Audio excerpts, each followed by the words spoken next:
মধু আর রইল না রে গৌর, মধু আর রইল না। এবার নিশ্চয়ই আমাদের পালা, আমরাও আর বাঁচবো না রে গৌর। চিন্ময় আর কোনো কথা বলল না। আমিও নিজের কান্না থামাতে পারলাম না।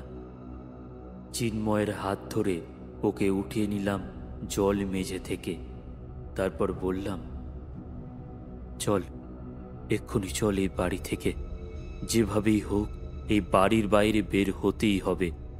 এখানে থাকলে আমাদের নিশ্চিত মৃত্যু হবে।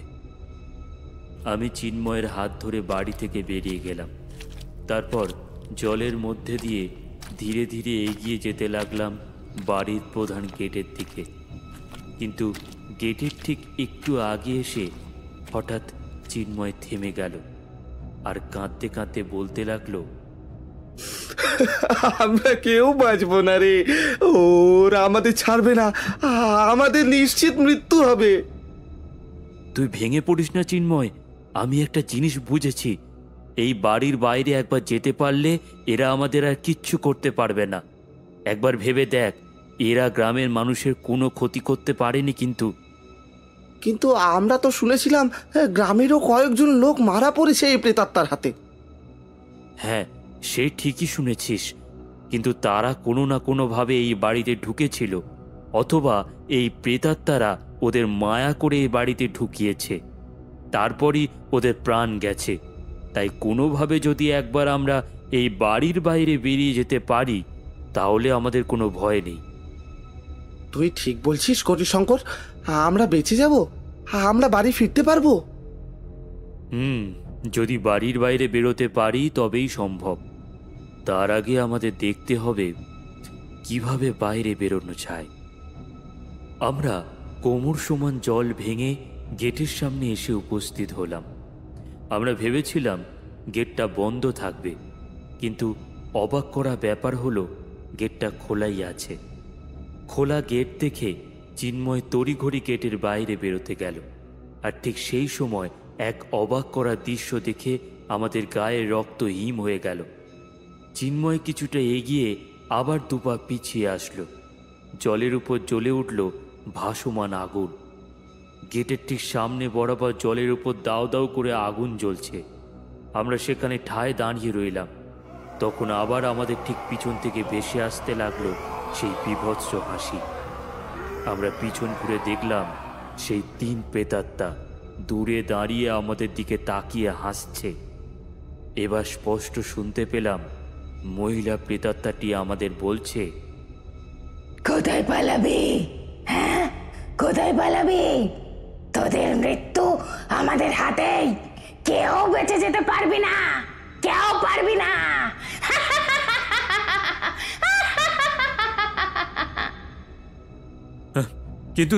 কিন্তু আমরা তো তোমাদের কোনো ক্ষতি করিনি, তাহলে তোমরা আমাদের কেন মারতে চাও? ক্ষতি? আমাদের কি ক্ষতি হয়েছে জানিস তোরা? তোরা মানুষেরা হলো স্বার্থপর, নির্লজ্জ, বেহায়া। সবার সামনে তোদের বন্ধু গণেশ আর তার দলবল আমাদের খুন করলো। আমাদের বাচ্চা মেয়েটাকেও ওরা খুন করতে ছাড়লো না।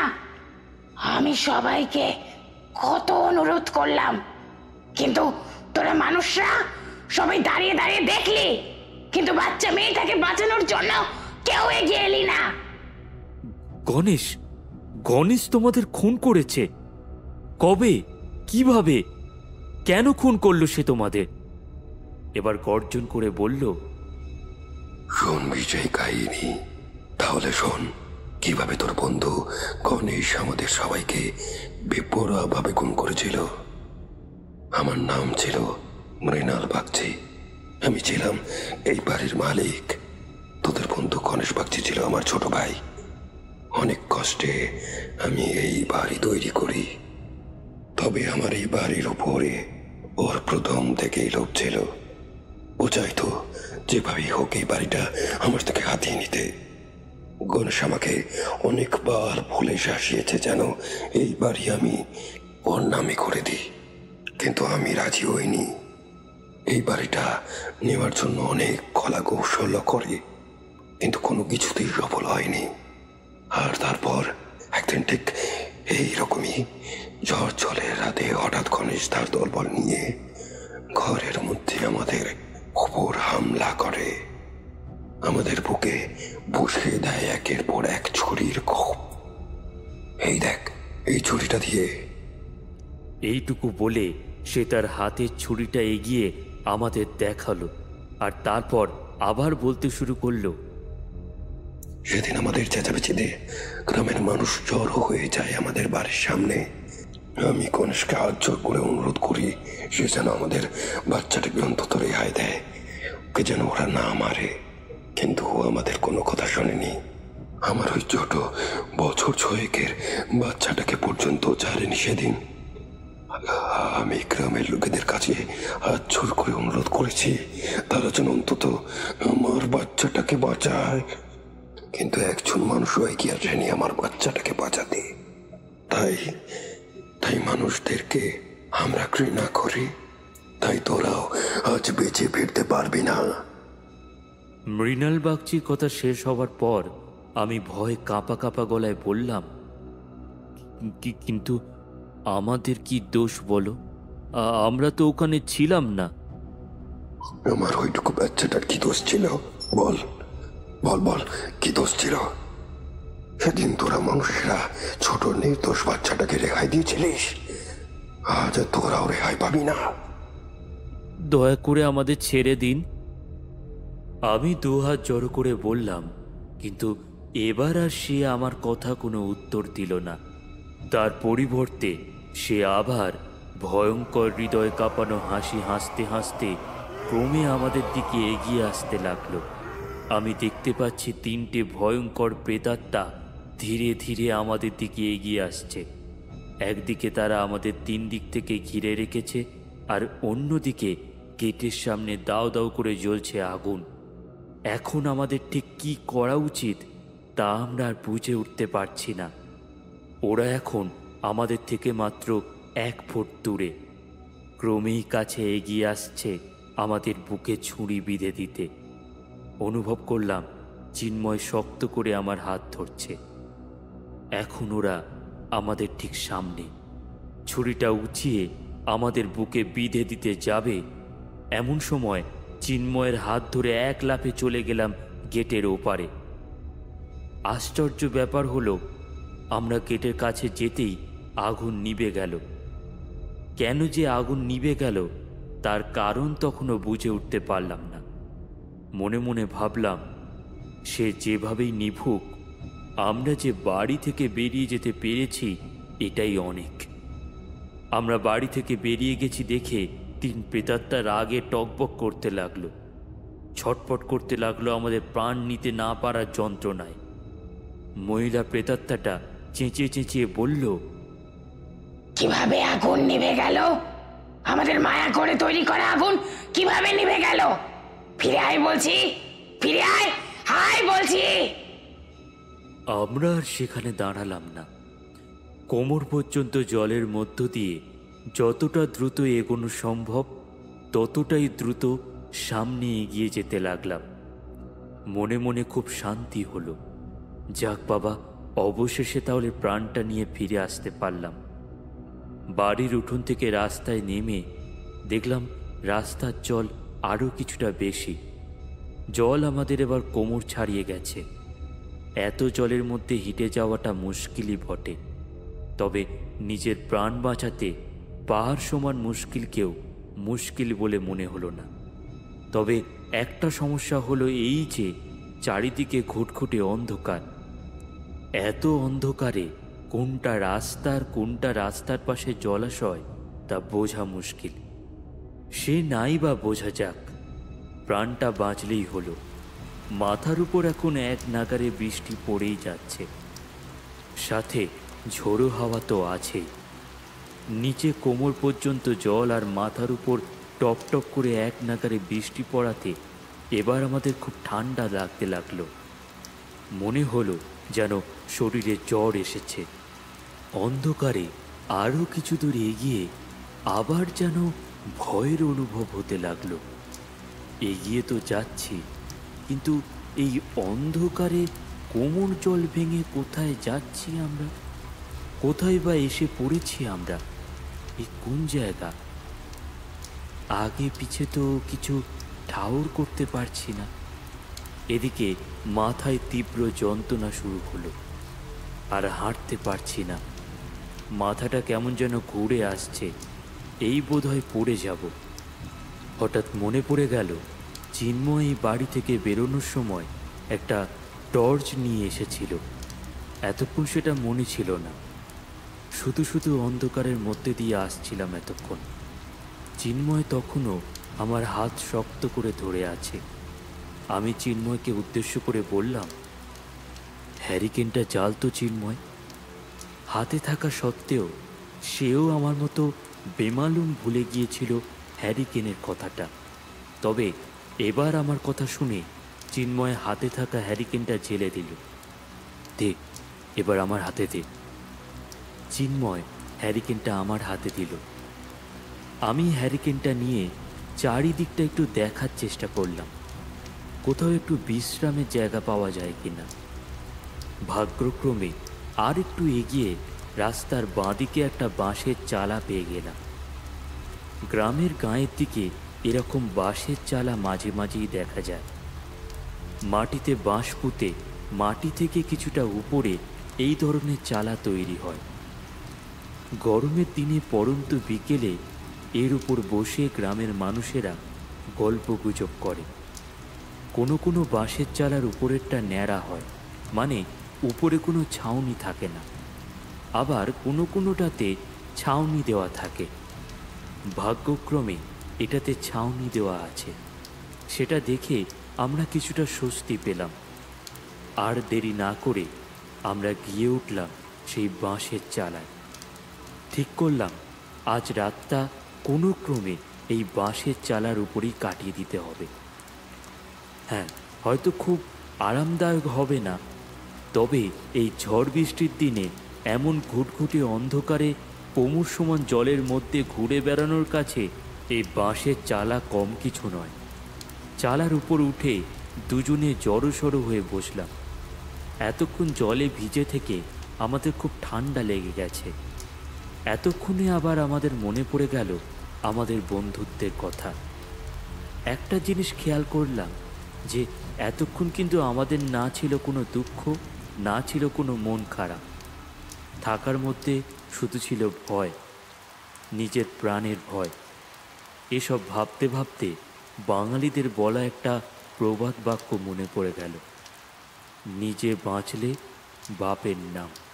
আর কথাটা যে কতটা সত্যি তা আমি আজ বুঝতে পারলাম।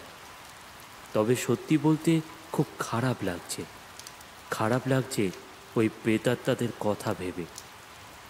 আমাদের বন্ধু গণেশ এত নীচ, 3টি মানুষ সে খুন করল, এমনকি এই ছোট্ট বাচ্চাটাকে পর্যন্ত ছাড়ল না। ছি, খুব খারাপ লাগছে। এমন এক নীচ মানসিকতা সম্পূর্ণ ব্যক্তির সঙ্গে আমাদের বন্ধুত্ব ছিল, আর ওর এই দুষ্কর্মের জন্য শাস্তি পেতে হচ্ছে অন্যদেরও। চতুর্দিকে এতটাই অন্ধকার যে আমরা এত কাছাকাছি বসেও কেউ কারোর মুখ দেখতে পারছি না। চিন্ময় এতক্ষণ চুপ করে থেকে কি যেন ভাবছিল, সেই সাথে আমার মনেও চলছিল নানা রকম ভাবনা চিন্তা। তবে এবার নিস্তব্ধতা কাটিয়ে চিন্ময় বলল, আচ্ছা গৌর, সত্যি কি গণেশ এমন নিকৃষ্ট কাজ করেছে? চিন্ময়ের কথার উত্তরে আমি একটু অন্যমনস্ক হয়ে বললাম, কি জানি, করেছে নিশ্চয়। ওনারা মিথ্যে কেন বলবে? যদি সত্যি গণেশ এমন করে থাকে তাহলে খুব খারাপ করেছে রে। আর ওর ওই নিকৃষ্ট কাজের শাস্তি পেতে হলো অনন্ত আর মধুসূদনকে। আচ্ছা, তুই আমার একটা কথার উত্তর দে গৌর। কি কথা? তুই আগুনের কাছে যেতেই আগুন নিভে গেল কিভাবে? এই একই প্রশ্ন অনেকক্ষণ ধরে আমারও মাথায় ঘুরছিল, তবে তখনও তার উত্তর আমি খুঁজে পাইনি। তাই বললাম, কি জানি, আমি নিজেও জানি না কিভাবে তখন আগুন। এটুকু বলতে বলতেই হঠাৎ আমার গলায় থাকা তাবিজটার কথা আমার মনে পড়ল। আমার মন বলল এই তাবিজই হয়তো কারণ আগুন নিভে যাওয়ার। গলার তাবিজটা হাতে ধরে বললাম, বোধহয় আমার গলার এই তাবিজের জন্যই আগুন নিভেছে। যাক, সে যেভাবেই নিভুক, তোর জন্য আজ আমার জীবন বেঁচে গেছে। এই পর্যন্ত বলতে গিয়ে চিন্ময় থেমে গেল। হঠাৎ আর্তনাদ করে উঠল সে। জলের মধ্যে ভারী কিছু পড়ার একটা করে শব্দ হলো। আমি অনুভব করলাম চিন্ময় বাঁশের চালার উপর থেকে গড়িয়ে পড়ে গেল জলের মধ্যে। আমি চেঁচিয়ে বললাম, চিন্ময়, চিন্ময়, কি হলো তোর? এই চিন্ময়! চিন্ময় ততক্ষণ নিচের রাস্তার জলের মধ্যে পড়ে হাবুডুবু খাচ্ছে। আমি অন্ধকারে তার মুখ দেখতে পারছি না, শুধু কানে শুনতে পাচ্ছি সে আর্তনাদ করে বলছে, গৌর, আমায় বাঁচা, দয়া করে আমায় বাঁচা, কেউ আমার পা টেনে নিয়ে যাচ্ছে। গৌর, তুই আমায় বাঁচা, আমি মরতে চাই না, আমি মরতে চাই না ভাই। আমি তাড়াতাড়ি আশেপাশে হাত দিয়ে হ্যারিকেনটা খুঁজে নিলাম, আর হ্যারিকেনটা আলো জ্বালতেই দেখলাম আমার চোখের সামনে ধীরে ধীরে সে আমার থেকে দূরে চলে যাচ্ছে। এক হাতে হ্যারিকেনটা নিয়ে তড়িঘড়ি করে আমিও জলের মধ্যে লাফ দিয়ে পড়লাম। লাফ দেওয়ার সময় আমার হাত থেকে হ্যারিকেনটা জলের মধ্যে কোথায় যেন পড়ে গেল। অন্ধকারে আমি তার কাছে গিয়ে তার হাত ধরার চেষ্টা করলাম, কিন্তু পারলাম না। আমি পৌঁছানোর আগেই সে যেন জলের মধ্যে কোথাও হারিয়ে গেল।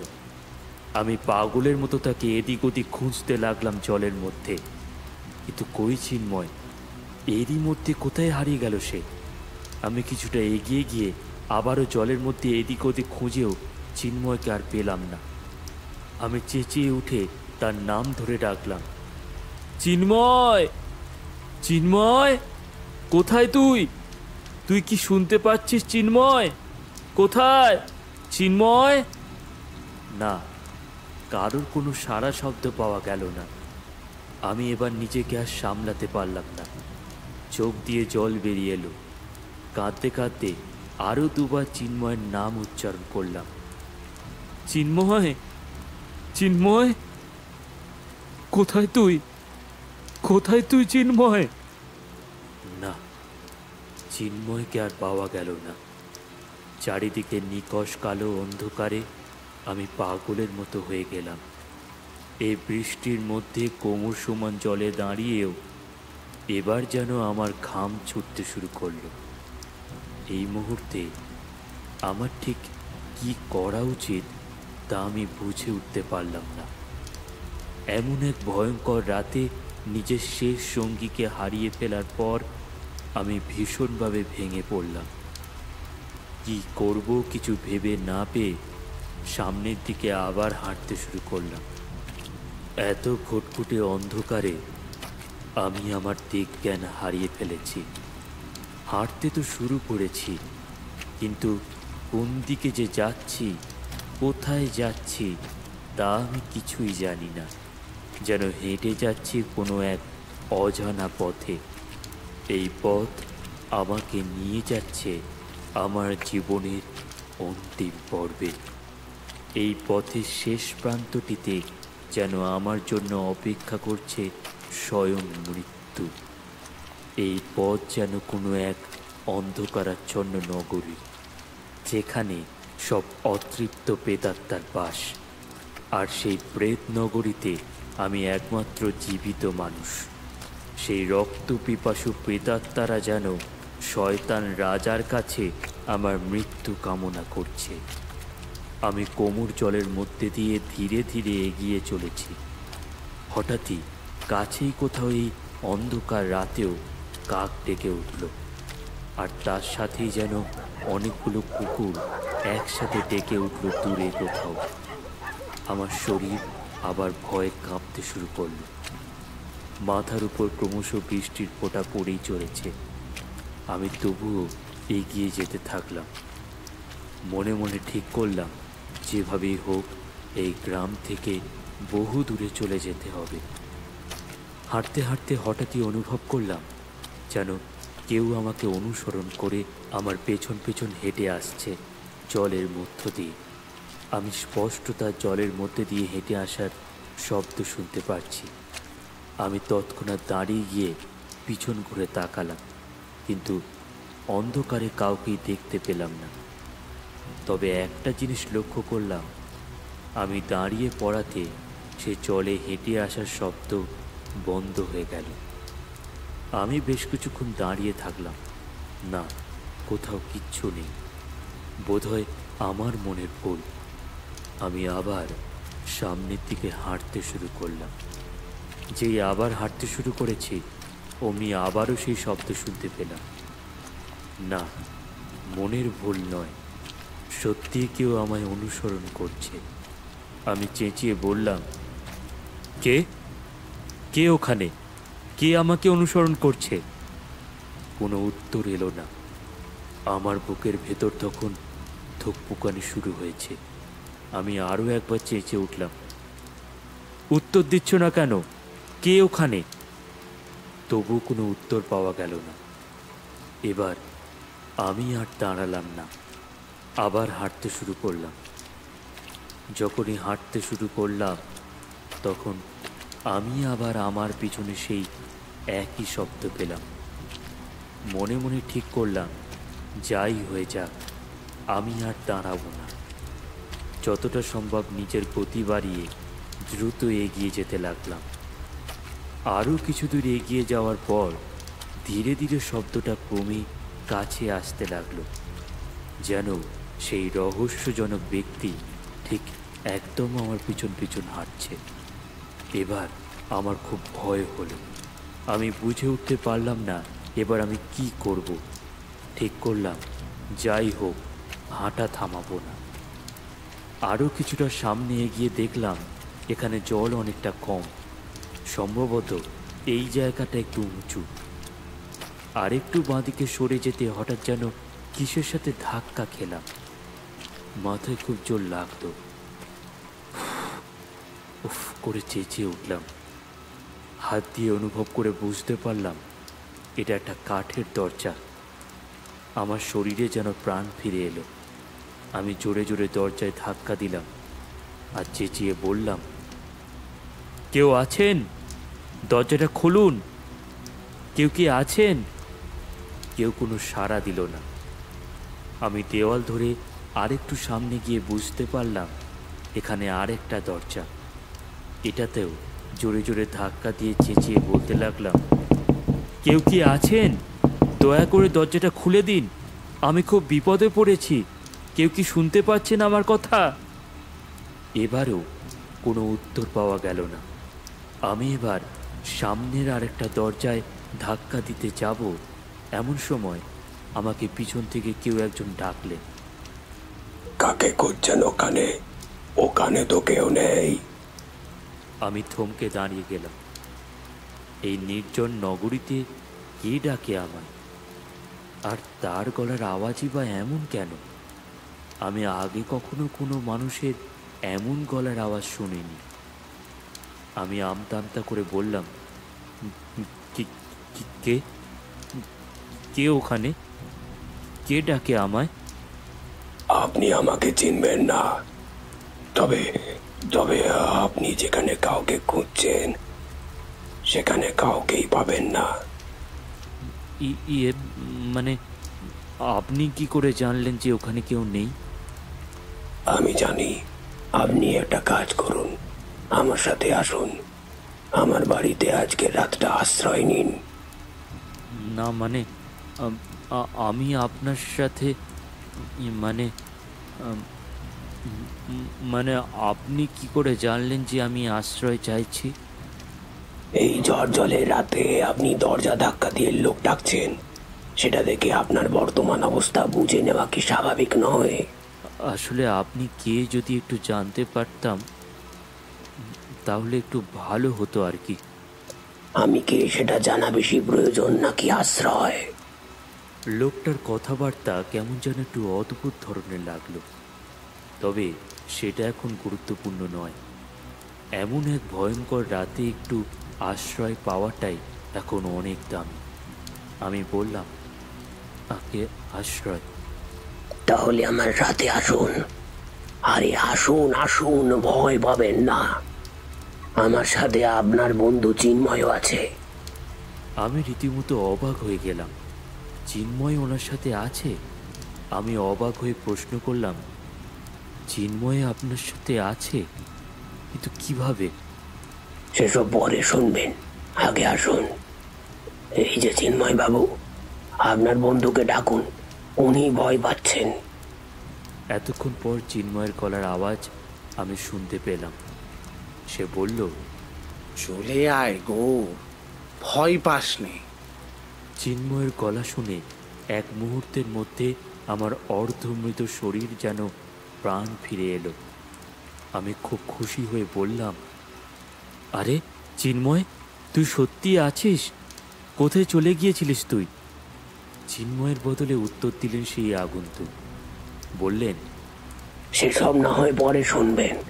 এই ঝড় জলের রাতে এইভাবে বাইরে থাকবেন না গৌরী শঙ্কর বাবু।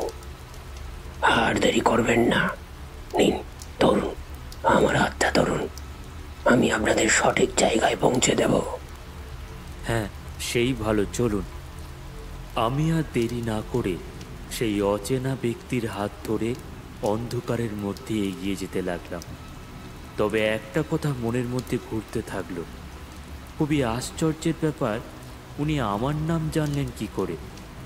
তৎক্ষণাৎ আমার মনে পড়ল, ওনার সঙ্গে তো চিন্ময় আছে, তাহলে নিশ্চয় চিন্ময় বলেছে। এক অচেনা ব্যক্তির হাত ধরে আমরা দুই বন্ধু এগিয়ে চলেছি এই অন্ধকারের মধ্যে দিয়ে। যেতে যেতে মনে হলো লোকটা খুবই আশ্চর্য, না নিজের পরিচয় দিচ্ছেন আর না ওনার মুখ দেখতে পাচ্ছি এই ঘুটঘুটে অন্ধকারে। বেশ কিছুক্ষণ ধরে আমরা হাঁটছি, মনে হয় এখন আমরা অনেকটাই সামনে এগিয়ে এসেছি। এতক্ষণ কেউই কোনো কথা বলেনি। চিন্ময়কেও দেখলাম, সেও কোনো কথা বলছে না।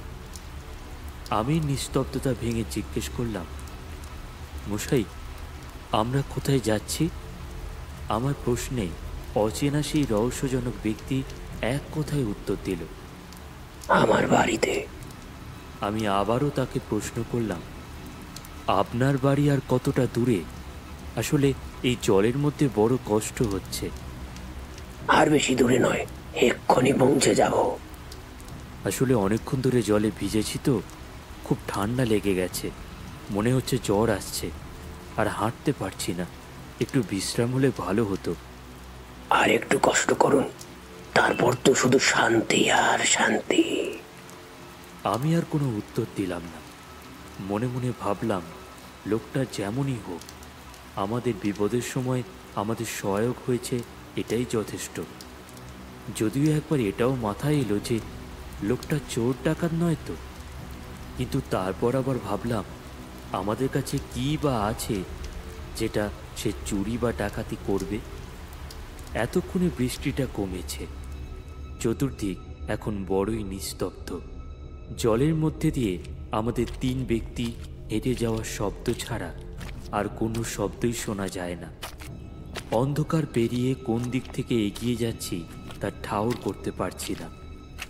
হাঁটতে হাঁটতে হঠাৎ পায়ের সাথে কিসের যেন একটা জোর ধাক্কা লাগলো। এত জোর ধাক্কা লাগায় আমি উপুর হয়ে জলের মধ্যে পড়ে যাচ্ছিলাম, কিন্তু ঠিক সেই মুহূর্তেই আমার হাত ধরে রাখা সেই অচেনা ব্যক্তি আমার হাতটা শক্ত করে টেনে ধরল। আমি নিজেকে কিছুটা সামলে নিয়ে করুণ সুরে বললাম, অসংখ্য ধন্যবাদ। আপনি আমার হাত না ধরলে আমি নিশ্চিত জলের মধ্যে পড়ে যেতাম। আমার কথার উত্তরে সে কয়েক সেকেন্ড চুপ করে থেকে তারপর শুধু বলল, জানি। তারপর আবার সব চুপচাপ। আরও কিছুটা এগিয়ে এবার রহস্যজনক অচেনা ব্যক্তিটি আবার মুখ খুললেন, বললেন, এবার বাদিকে চলুন, সামনে পুকুর আছে। আপনি কি করে জানলেন? অচেনা ব্যক্তিটি আমার কথার বিশেষ কোনো উত্তর না দিয়ে প্রথমে একটু হাসলেন এবং তারপর বললেন, আমি জানি, সবই জানি। আবারও লোকটির কথাবার্তা আমার বেশ অদ্ভুত লাগতে শুরু করলো। অনেক কিছুই জানি। এই যেমন ধরুন, আপনার নাম গৌরীশঙ্কর, আপনি কলকাতা ইস্টার্ন রেলের চাকরি করেন, আপনার গ্রামের বাড়ি মেদিনীপুর, সব কিছুই জানি। আশ্চর্য, এসব তিনি কি করে জানলেন? এসব তো জানার কথা নয়। তাহলে কি চিন্ময় ওনাকে আমার ব্যাপারে সব বলেছে, নাকি উনি আমার চেনা কেউ? আমি জিজ্ঞাসা করলাম, আপনি এগুলো কিভাবে জানলেন? আপনাকে কি চিন্ময় এগুলো বলেছে?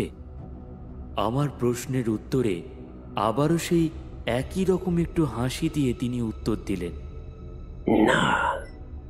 তাহলে কিভাবে জানলেন? জানি, তার কারণ হচ্ছে আমি আপনাকে চিনি। সে কি, আমরা আগে থেকে পরিচিত? তাহলে বলুন না যে কে আপনি। আমাকে আপনি চিনবেন না এখন। বাড়ি গিয়ে আলোতে আমার মুখ দেখলেই তারপর আমাকে চিনবেন। এখন চলুন তাড়াতাড়ি, দেরি হয়ে যাচ্ছে।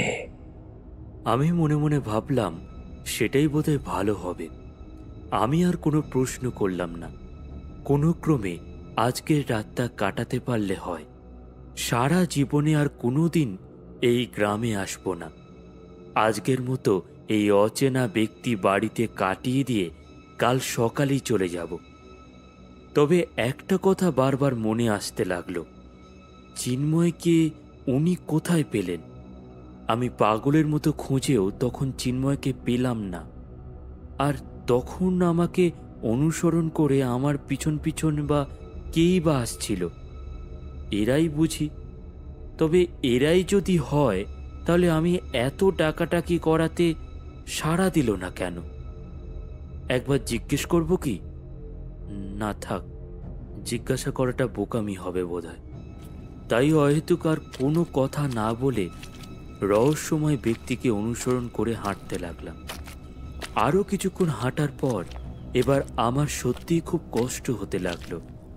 আমি ওই রহস্যময় ব্যক্তিকে উদ্দেশ্য করে আবার জিজ্ঞেস করলাম, আমি আর হাঁটতে পারছি না, আর কত দূর যেতে হবে মশাই? আর মাত্র 5 মিনিট হাঁটতে হবে। আর একটু কষ্ট করুন, তারপর তো শুধু বিশ্রাম আর বিশ্রাম। আমি কিছু একটা বলতে গিয়েও চুপ করে গেলাম, কারণ আমার বলার আগে চিন্ময় বলে উঠল, খুব আরাম হবে গোর, খুব আরাম। সে আরামের স্বাদ আমিও পেয়েছি। আর দেখ, এখন আমার কোনো কষ্ট নেই। আমি রীতিমতো অবাক হয়ে গেলাম। এটা চিন্ময়ের গলার আওয়াজ। এ কার গলায় কথা বলছে চিন্ময়? এমন করে কেনই বা বলছে সে? আমার ভীষণ ভয় হলো। আমি ভয়ে ভয়ে আমতা আমতা করে জিজ্ঞেস করলাম, তুই কার গলায় কথা বলছিস চিন্ময়? তোর গলার আওয়াজ কেমন লাগছে? আমার প্রশ্নের উত্তরে চিন্ময় এবার একটু হেসে বলল, কার গলায় কথা বলবো আমি? আমি তো আমার নিজের গলায় কথা বলছি। আমি আবারও অবাক হলাম। এবার চিন্ময় যেন নিজের আওয়াজেই কথা বলল। তবে আগের বার আমি জিজ্ঞেস করলাম, কিন্তু আগের বার তোর গলার আওয়াজটা অন্যরকম লাগলো কেন? চিন্ময় কিছু উত্তর দেওয়ার আগেই আগন্তুক ব্যক্তিটি বলল, আপনি বোধহয় ভুল শুনেছেন। ও। আমি মুখে শুধু ও বললেও মনে মনে ভাবতে লাগলাম, আমি কি সত্যি ভুল শুনলাম নাকি অন্য কিছু? ভুলই শুনেছি হয়তো। আরও প্রায় মিনিট 2 হাঁটলাম আমরা। তারপর খেয়াল করলাম আমরা বোধহয় একটু উঁচু জায়গায় উঠলাম। ঠিক তখনই আগন্তুক ব্যক্তিটি বলল, এবার ডান দিকে আসুন। ডান দিকে ঘুরে কয়েক পা হাঁটলেই আমার বাড়ি। ডান দিকে কয়েক পা হাঁটার পর দরজা খোলার শব্দ পেলাম। সম্ভবত এটাই ওই ব্যক্তির বাড়ির দরজা। তিনি দরজা খুলে দিয়ে বললেন, এদিক দিয়ে এগিয়ে আসুন।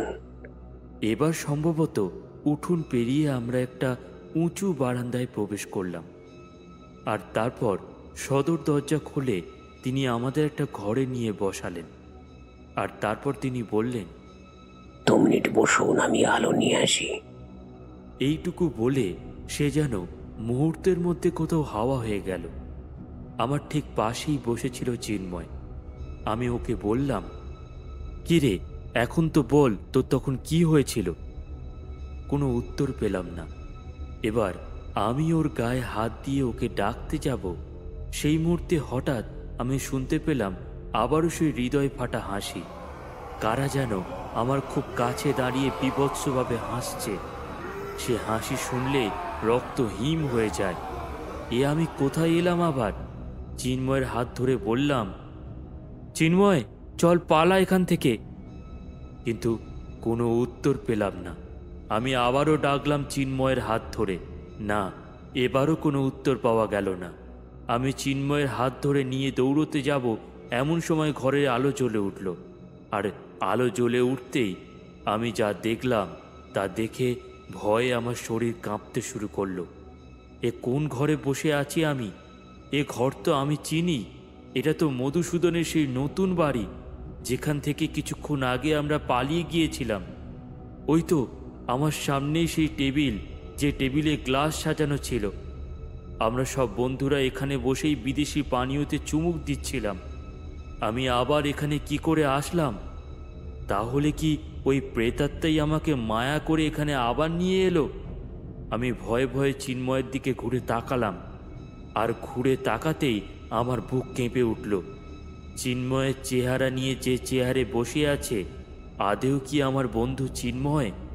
সে কি আদেও জীবিত? তবে তার চোখ দুটো এমন ধবধবে সাদা কেন?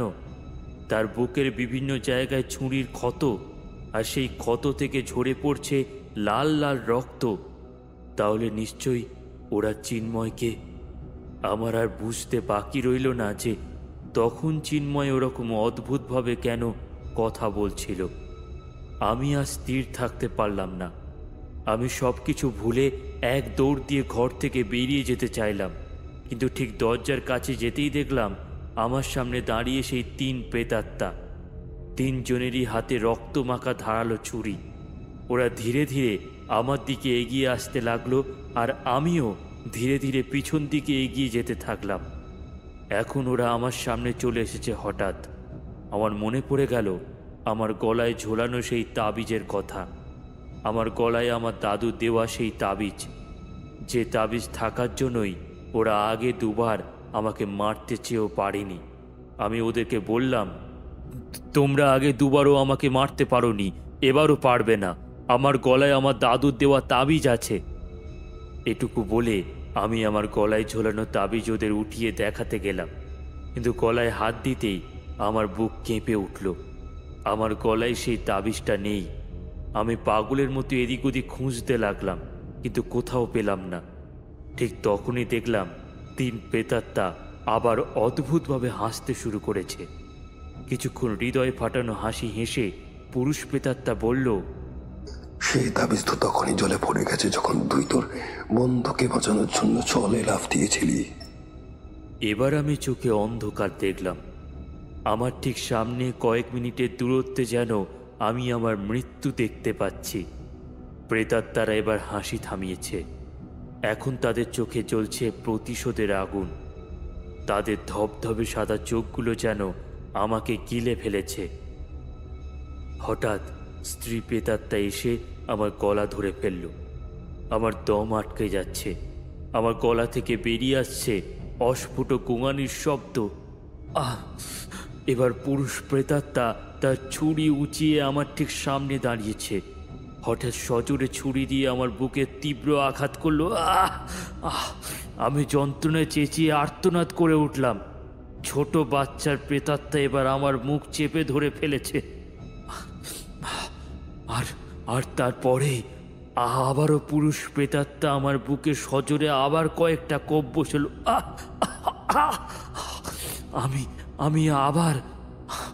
আমি আমার সর্বশক্তি দিয়ে ওদের দিকে ধাক্কা দিয়ে কোনো ক্রমে দরজার বাইরে চলে এলাম। তখন আবার বৃষ্টি শুরু হয়েছে। আমার ক্ষত স্থান থেকে গল গল করে রক্ত পড়তে লাগলো। আমি যন্ত্রণায় ছটফট করতে লাগলাম। তবুও আমি প্রাণপণ চেষ্টা করলাম পালিয়ে যাওয়ার, কিন্তু পারলাম না। কিছুটা এগিয়েই আমি পড়ে গেলাম জলের মধ্যে। এইটুকু বলে গৌরীশঙ্কর বাবু থামলেন। কয়েক মুহূর্ত আমরা দুজনেই চুপ করেই রইলাম। ভোর হতে এখনো প্রায় মিনিট 30 মতন বাকি। কিছুক্ষণের নিস্তব্ধতা কাটিয়ে আমি গৌরীশঙ্কর বাবুকে জিজ্ঞেস করলাম, তারপর কি হলো? আমার কথার উত্তরে এই গৌরীশঙ্কর বাবু একটা দীর্ঘ নিঃশ্বাস ফেললেন। তারপর বললেন, তারপর আর কি, এখনো ওই বাড়িতে ঘুরে বেড়াচ্ছে সেদিন রাতে মৃত্যু হওয়া অতৃপ্ত প্রেতাত্মা। এটুকু বলে গৌরীশঙ্কর বাবু আবারও একবার থামলেন। তারপর আমাকে উদ্দেশ্য করে বললেন, আপনি তো ব্রাহ্মণ, চলুন না আমার সাথে একবার ওই বাড়িতে অতৃপ্ত প্রেতাত্মাদের মুক্তি দেওয়ার ব্যবস্থা করুন। আমি আর না করলাম না ওনাকে। ওনার সাথে গেলাম বেণীমাধবপুর। গৌরীশঙ্কর বাবু আমাকে ওই বাড়ির সামনে নিয়ে গেল। গৌরীশঙ্কর বাবুর বিবরণের সাথে বাড়িটি হুবহু মিলেও গেল। আমরা ঢুকলাম বাড়ির মধ্যে। আসার সময় পিণ্ডদানের জন্য প্রয়োজনীয় জিনিসপত্র নিয়ে এসেছিলাম। সেগুলো সব গুছিয়ে নিয়ে আমি পিণ্ডদান করতে বসলাম। একে একে গৌরীশঙ্কর বাবু মধুসূদন, গণেশ এবং চিন্ময়ের পিণ্ড আমার কাছে এনে দিল। আমি ক্রমে সবাইকে মুক্তি দিলাম। পিণ্ডদান শেষ করে আমি উঠতে যাব, এমন সময় গৌরীশঙ্কর বাবু আমাকে উদ্দেশ্য করে বলল, উঠবেন না ঠাকুর মশাই, এখনো যে একটা পিণ্ডদান বাকি থেকে গেল। আমি অবাক হয়ে জিজ্ঞেস করলাম, আপনার 3 জন বন্ধুর পিণ্ডদানই তো সমাপ্ত হয়েছে, চতুর্থটা আবার কার? আমার কথার উত্তরে গৌরীশঙ্কর বাবু একটু মুচকি হাসলেন। তারপর বললেন, সবাইকে মুক্তি দিলেন ঠাকুর মশাই, আর আমাকে দেবেন না? আমি এবার একটু চমকে উঠলাম। হঠাৎ করে এরকম কথা শুনে একটু ভিমড়ি খেয়ে গিয়েছিলাম। বললাম, আপনাকে মুক্তি দেব মানে? আপনি তো আর আপনার বন্ধুদের মতন মৃত নন। আমার কথার উত্তরে গৌরীশঙ্কর বাবু আবারও হাসলেন। তখনই হঠাৎই গৌরীশঙ্কর বাবুর শরীর থেকে রক্ত, মাংস, চামড়া সব উধাও হয়ে যেতে লাগলো। আমি অবাক হয়ে এক দৃষ্টিতে তাকিয়েছিলাম সেদিকেই। আমাকে ওভাবে তাকিয়ে থাকতে দেখে গৌরীশঙ্কর বাবুর মানব কঙ্কাল আমাকে বলল, মুক্তি দিন ঠাকুর মশাই, মুক্তি দিন। এভাবে থাকতে যে আর ভালো লাগছে না। আমি তাড়াতাড়ি গৌরীশঙ্কর বাবুর পিণ্ডদান শেষ করে স্টেশনের দিকে দৌড়ালাম। দিনের আলোতে স্টেশনে পৌঁছানো মাত্রই আমাকে আবারও অবাক হতে হলো।